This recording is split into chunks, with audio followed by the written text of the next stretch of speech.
malam, salam sejahtera bagi yang terhormat Bapak dosen, Bapak Gregorius, serta teman-teman saya yang terkasih. Pada malam hari ini saya, Nathaniel Itisara Dinugroho, dengan NIM 21A10108 akan membuat video review tentang materi pertemuan ke-13, yaitu asal-usul manusia dan martabatnya yang luhur. Yang pertama yaitu pohon keluarga, yaitu yang pertama dari keluarga ayah saya. Kakek saya bernama Suradi Joyo Sumarto dan nenek saya bernama Umi Kristanti.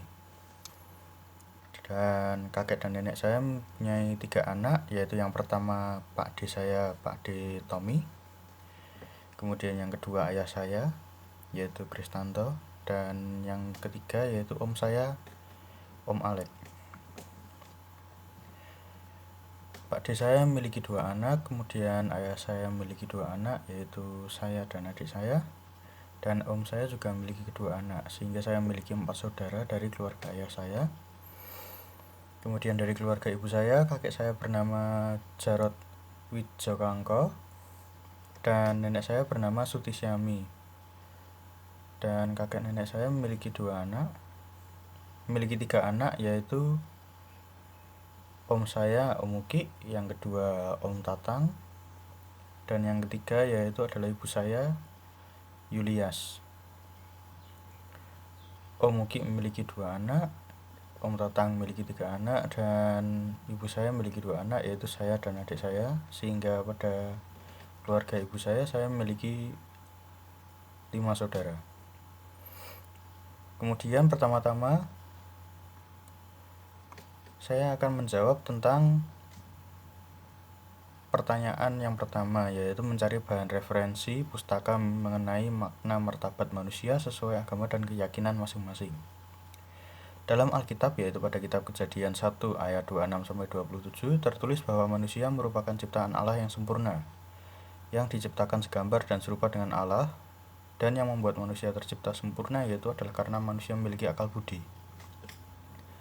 Akal budi ini membedakan martabat manusia dengan ciptaan Allah yang lainnya seperti hewan dan tumbuhan. Akal budi ini memberikan manusia kecerdasan, kehendak, dan perasaan dalam kehidupannya sehari-hari.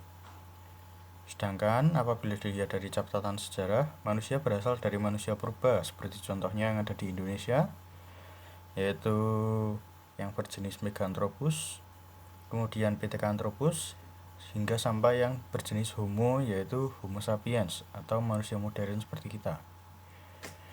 Dan juga perkembangan cara hidup yang berbeda-beda dari berbagai zaman tersebut, mulai dari nomaden hingga menetap, mulai dari yang mempercayai animisme dan dinamisme, hingga yang mempercayai religion atau agama. Kemudian yang kedua yaitu saya akan menjawab tentang studi kasus yang telah disediakan di Cyber, yaitu mengenai seorang mahasiswa yang berpacaran melebihi batas hingga akhirnya si mahasiswa hamil dan mereka bingung, gelisah, namun mereka memutuskan untuk tidak mengaborsi bayi tersebut. Tanggapan yang pertama yaitu dari pertanyaan A, bantuan apa yang diberikan kepada kedua insan yang kebingungan, takut, dan khawatir terhadap kejadian ini. Dan yang menurut saya, bantuan yang saya akan berikan kepada kedua orang mahasiswa dan mahasiswi tersebut apabila saya merupakan salah satu dari teman mereka, yaitu yang pertama adalah bantuan secara emosional. Karena tentu dalam keadaan panik, takut, dan khawatir tersebut, mereka pasti akan merasa tertekan, akan merasa bahwa mereka itu melakukan sesuatu yang hina, dan juga mereka akan selalu berpikiran negatif tentang apa yang orang-orang katakan kepada mereka.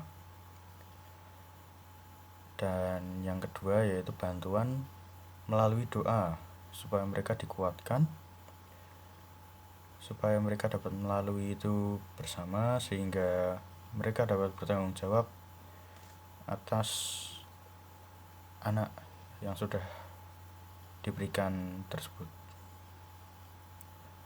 Dan alangkah baiknya apabila kita juga bisa mendukung mereka, tidak hanya melalui emosional dan doa, namun juga dengan menemani mereka, dengan memberikan mereka nasihat dan segala macam. Namun alangkah baiknya sebelum terjadi suatu apapun kita saling mengingatkan agar kita tidak melakukan sesuatu yang kelewat batas.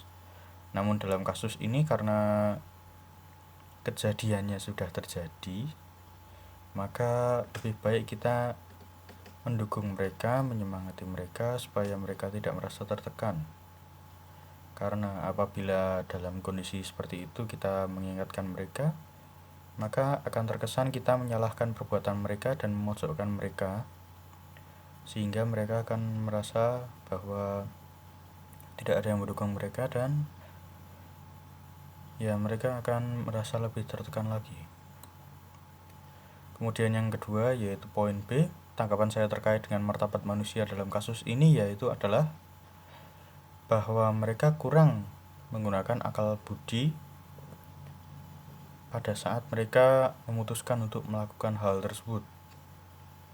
Mereka kurang berpikir, mereka masih berpikir dengan dasar nafsu dan keinginan duniawi mereka. Namun baiknya yaitu adalah mereka bertanggung jawab tentang hal tersebut dan mereka tidak mengaborsi bayi tersebut. Mereka masih menghormati nyawa bayi tersebut dan masih mengingat tentang ajaran agama yang mereka anut. Kemudian yang kedua yaitu mengapa manusia dipanggil untuk menjaga dan memelihara ciptaannya. Yaitu adalah karena kita diciptakan serupa dengan Allah dan kita telah diberikan berkat yang begitu banyaknya berupa sumber daya, baik itu hewan, tumbuhan, dan juga hal-hal lain. Sehingga sebagai manusia yang berakal budi haruslah kita untuk menjaga pemberian Tuhan dan melestarikannya. Sekian dari saya, terima kasih.